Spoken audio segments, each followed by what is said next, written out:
નમસ્કાર દર્શક મિત્રો, ગુજ્જુ દર્શન ન્યૂઝમાં આપનું સ્વાગત છે। થોડા દિવસો અગાઉ ઓટો રિક્ષા જે ચાલકો છે તેઓ નવલખી મેદાન ખાતે એકત્ર થયા હતા। તેઓનો માંગ એવી હતી તેઓની માંગ કે આ જે ઓનલાઈન જેટલા પણ એપ્લિકેશન ચાલે છે તે એપ્લિકેશનોમાં ઓટો રિક્ષાના ભાવમાં જે મુસાફરો મુસાફરી કરતા હોય ત્યારે ઓટો રિક્ષાના ભાડાના ભાવમાં વધારો કરવામાં આવે તેવી માંગ કરવામાં આવી હતી। અને સાથે સાથે જે ખાનગી વાહનો જે ટુ વ્હીલરની ઉપર જે મુસાફરોની અવરજવર કરતા હોય તેવા રેપિડો કે અથવા કોઈ પણ એપ્લિકેશન ના અંડરમાં ટુ વ્હીલર જે લોકો ચલાવતા હોય તેઓના વિરુદ્ધમાં કાર્યવાહી કરવામાં આવે અને તેઓની જે આ જે વાહનો છે તે વાહનો બંધ કરવામાં આવે અને તેઓના વિરુદ્ધમાં કાયદેસરની કાર્યવાહી કરવામાં આવે તેવી માંગ કરવામાં આવી હતી। તેઓની માંગ ન સંતોષાતા આજે ફરી એકવાર જે મોટી સંખ્યામાં વડોદરા શહેરના ઓટો રિક્ષા જે ચાલકો છે તેઓ એકત્ર થયા છે નવલખી મેદાન ખાતે। અને સાથે સાથે જે ગુલામ દસ્તગીર ભોલુ બાપુ જે છે તેઓ અને તેઓની સાથે ધાર્મિક સોની જેઓ સિટી વિસ્તારના અગ્રણી છે તેઓ પણ અહીંયા ઉપસ્થિત રહ્યા છે। આ ઓટો રિક્ષા ચાલકોની માંગ એવી છે કે તેઓના ભાડામાં વધારો કરવામાં આવે અને સાથે સાથે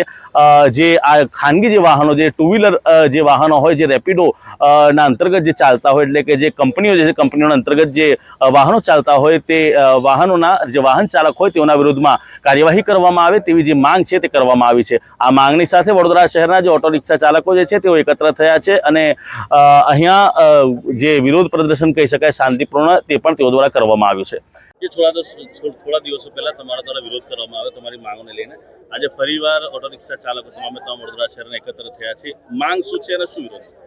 જે 27 જુલાઈએ અમે જે વિરોધ આંદોલન કર્યો હતો એમાં સ્પષ્ટપણે અમે કીધું હતું કે જો દિવસ 9ની અંદર અમારી માંગ પૂરી કરવામાં નહીં આવે તો અમે એનાથી ડબલ ટિબલ પ્રમાણમાં ફરીવાર એક વિરોધ આંદોલન કરીશું। માટે અમે અહીંયા બધા જેમ કે અમારા સમાજ સેવકો છે, મસ્તાન બાવા કમિટીના ભોલુ બાપુ છે, ધાર્મિકભાઈ સોની છે, તેમને અમે અહીંયા બોલાયેલા છે।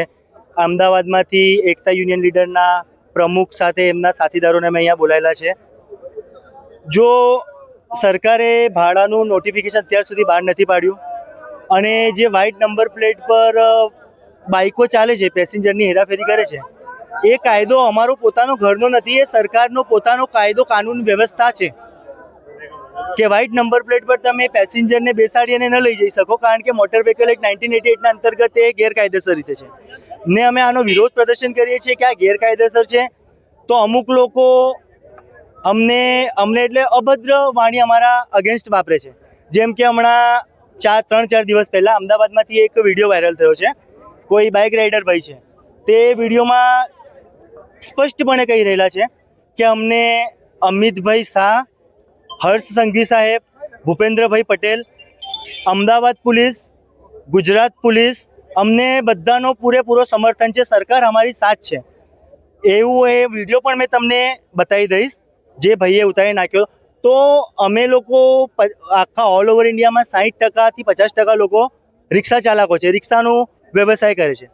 હવે આવનારા સમયમાં ઇલેક્શન આવી રહેલું છે, હવે જો 50થી 60% રિક્ષાવાળાને પરિવારની જનસંખ્યા આપણે અંદાજિત સરેરાશ ગણીએ તો એક રિક્ષાવાળાના ઘરમાં 4 માણસો છે, તો આ મતદાનનો બહુ મોટો એક વર્ગ કહેવાય।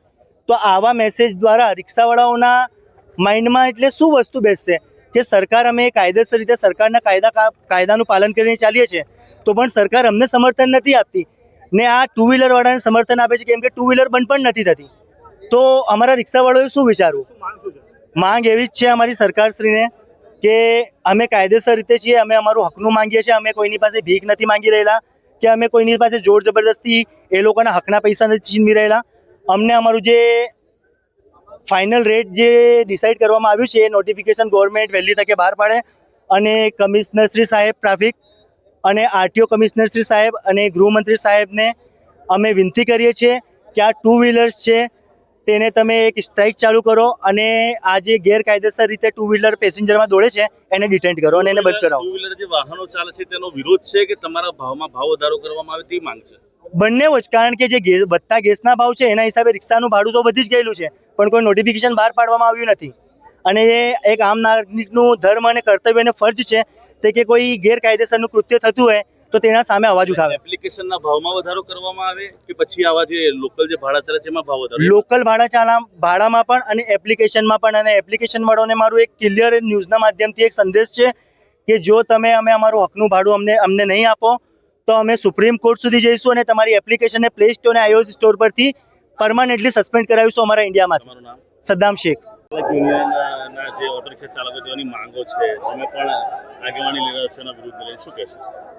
આજે વડોદરા શહેરમાં નવલખી મેદાનની અંદર હજારો રિક્ષાવાળા વડોદરા શહેરના અહીં ઉપસ્થિત છે અને એમની માંગો છે કે જે પ્રાઇવેટ પાર્સિંગની ગાડીઓમાં, બાઇકોમાં કે ફોર વ્હીલરોની અંદર જે પેસેન્જર લઈ જાય છે તો એ લોકોને ખૂબ જ દિક્કત આવે છે, કેમ કે આ લોકો વીમો ભરે છે, ટેક્સ ભરે છે અને રિક્ષા ચાલકોની અંદર લોકો બેસતા પણ નથી, કેમ કે ઓછા ભાડાની અંદર એમની બાઇકો 70ની એવરેજની હોય, 60ની એવરેજની હોય કે ફોર વ્હીલર ગાડીઓની અંદર એ પ્રાઇવેટ ગાડીઓમાં જે પેસેન્જર લઈ જાય છે તો એનાથી ખૂબ જ એ લોકોને તકલીફ આવે છે. તો સરકારને અપીલ છે કે આવી પ્રાઇવેટ વાહનોની અંદર જે પેસેન્જર લઈ જાય છે તો એના કડક કાયદા લે અને એમને કોઈ પણ રીતે એમને રોકે, બંધ કરે.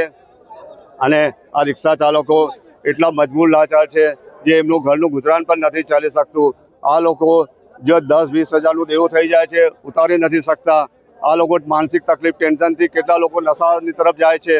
તો સરકારને અમારી પણ મસ્તાન બાવા દરગાહ કમિટી તરફથી, સામાજિક કાર્યકર્તા ધાર્મિક સોની તરફથી, સંજયભાઈ તરફથી અપીલ છે કે આ લોકો માટે કોઈ સારી યોજના લાવે, એમને મદદરૂપ થાય અને જે એમને જે ધંધા અને જે લૂંટે છે એ લોકોને રોકે. હાજી દસ્તગીર શેખ બોલું, બાપા મસ્તાન બાવાની દરગાહ. આજે ઓટો રિક્ષા ચાલકોનો વિરોધ છે, તમે અહીંયા જોડાયા છો, શું કહેશો? આજે વડોદરા શહેરના નવલખી મેદાનમાં ઓટો ચાલકો અને યુનિયન તરફથી એક આંદોલન કરવામાં આવ્યું છે કે જે ઓટો ચાલકોનું રેટ કાર્ડ છે એમાં વધતા સીએનજીના ભાવ અને મોંઘવારીના પ્રમાણે ભાવ વધારો નથી થયો એમના રેટ કાર્ડમાં. તેના પ્રમાણે એમની માંગ છે જે જેન્યુન છે અને જે સરકારે પૂરી કરવી જોઈએ, એના સમર્થનમાં આજે એમની સાથે અમે જોડાયા છે. બીજી એમની માંગ છે જે વ્હાઇટ નંબર પ્લેટવાળી પ્રાઇવેટ વ્હીકલો છે જે પેસેન્જરોની અવર જવરમાં અને મુસાફરોને બેસાડી રહ્યા છે ગેરકાયદેસર રીતે, એ બંધ થઈ જવું જોઈએ. એ બી એમની વાત સાચી છે, વ્યાજબી છે. તો અમે આજે એમના સમર્થનમાં આવ્યા છે અને એમના સાથ સહયોગ આપવા આવ્યા છે. તો અમે ઈચ્છીએ છીએ કે એમની માંગો સરકારશ્રી ધ્યાનમાં લઈ અને એમની માંગો જલ્દીથી જલ્દી પૂરી કરે. આપનો પરિચય? ધાર્મિક સોની.